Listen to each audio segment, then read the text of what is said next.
নির্বাচন কমিশনের প্রতিনিধি হিসাবে এসডিওকে আমরা ডেপুটেশন দিয়েছি, নট এসডিও হিসাবে। যেটা হচ্ছে আমাদের যেভাবে ভোটার তালিকা সংশোধনের নামে মানুষের নাম বাদ দেওয়ার একটা চক্রান্ত চলছে, যাদের নাম সমস্ত ডকুমেন্টস আপলোড হওয়ার পরে খসড়া তালিকায় উঠে গেছে তাদের বেছে বেছে আবার লজিক্যাল ডিসক্রিমিনেন্সির নাম করে হাজার হাজার লোককে ডেকে ভোটার তালিকা থেকে তার নাম বাদ দেওয়ার একটা ঘৃণ্য চক্রান্ত নির্বাচন কমিশন করছে।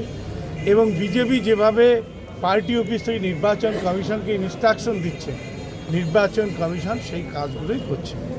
আমরা বলেছি যে সমস্ত মানুষের নাম সোশিও ইকোনমিক সার্ভে তালিকায় ছিল 2016 সালে, 2018 সালে, 2011 সালে সোশিও ইকোনমিক সার্ভে হয়েছিল, সেই সময় যাদের নাম আছে তাদের কেন ম্যাপিং করা হবে না? কারণ এই সার্ভে সেন্ট্রাল গভর্নমেন্ট করেছে, এই সার্ভে কোনো গ্রাম পঞ্চায়েত করেনি, সরকারি কর্মচারীরা করে।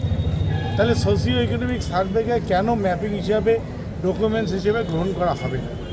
আমরা পাশাপাশি বাংলার বাড়ি, ইন্দিরা আবাস যোজনা, প্রধানমন্ত্রী আবাস যোজনা, গীতাঞ্জলি আবাস যোজনায় যারা বেনিফিশিয়ারি, সেই বেনিফিশিয়ারি পরিবারের যারা সদস্য তাদেরকে সেই ম্যাপিংয়ের আওতায় নিয়ে আসার কথা বলেছি। উনি আমাদের কথা দিয়েছেন যে 2-3 দিনের মধ্যে বিস্তারিতভাবে জানিয়ে উনি কথা বলবেন। সবচেয়ে বড় সমস্যা সেটা হচ্ছে ছিটমহলে যারা মেয়েরা, যারা ছিটমহল বিনিময়ের আগে বিয়ে হয়েছে, কারণ ছিটমহল বিনিময়ের সময় তার পরিবারের তালিকায় তাদের বাবা মা রাখেন না, যেহেতু তাদের বিয়ে আগে হয়ে গেছে। এবং তাদের লিঙ্ক দেওয়ার ক্ষেত্রে যেহেতু তার বাবা তার পরিবারে তার ওই মেয়ের নাম নেই, যার ফলে কোনো ক্রমেই সেই মহিলার লিঙ্ক আর কোনো জায়গায় হচ্ছে না। তাহলে একটা দুর্বিষহ সমস্যা। আমরা বললাম না এসডিও সাহেবকে যে আপনারা নিজেরা গিয়ে দেখুন যে ছিটমহল যেটা ছিল সেটা ভারত ভূখণ্ডের মধ্যেই ছিল। এবং এই 1947-এর পরেই ছিটমহলের মানুষরা এরা কোনোদিন বাংলাদেশে যায়নি, এরা ভারতের সঙ্গে থেকে এখানকার স্কুল কলেজে পড়ে এখানকার মানুষের সঙ্গে সম্পৃক্ত হয়েছিল। বিনিময় হলো 1995 সালে, 2015 সালে তারা সিটিজেনশিপ পেয়েছে ভারতে। তার আগে তারা সিটিজেনশিপ না পেলেও তারা ভারতের বাসিন্দা হিসেবে সমস্ত ধরনের সুযোগ সুবিধা তারা ভোগ করেছে।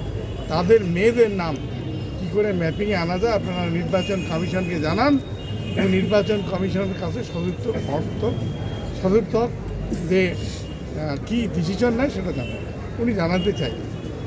এবং বয়সের ব্যাপার কিছু কিছু জায়গায় হয়েছে যে হয়তো মায়ের ছেলের বয়স 15 বছর ছিল, এবার এদের কারোই জন্মের সার্টিফিকেট না মায়ের আছে না ছেলের আছে। এবার এই জন্ম সার্টিফিকেটটা, জন্মের তারিখটা কে বসাইছে? হয় নির্বাচন কমিশন, যারা ভোটার লিস্ট তৈরি করছে, নাহলে যা আধার তৈরি করছে, তা দোষটা তাদের। গ্রামের লোক কজনের বার্থ সার্টিফিকেট আছে, স্কুল সার্টিফিকেট আছে বা জন্মের সার্টিফিকেট আছে, সেটা নেই। তো এইগুলো বিষয় নিয়ে আমরা নির্বাচন কমিশনের প্রতিনিধি এসডিওকে আমরা জানালাম। উনি 2-3 দিনের মধ্যে আমাদের সদুত্তর অর্থ কী হয় সেটা আমাদের জানাবেন।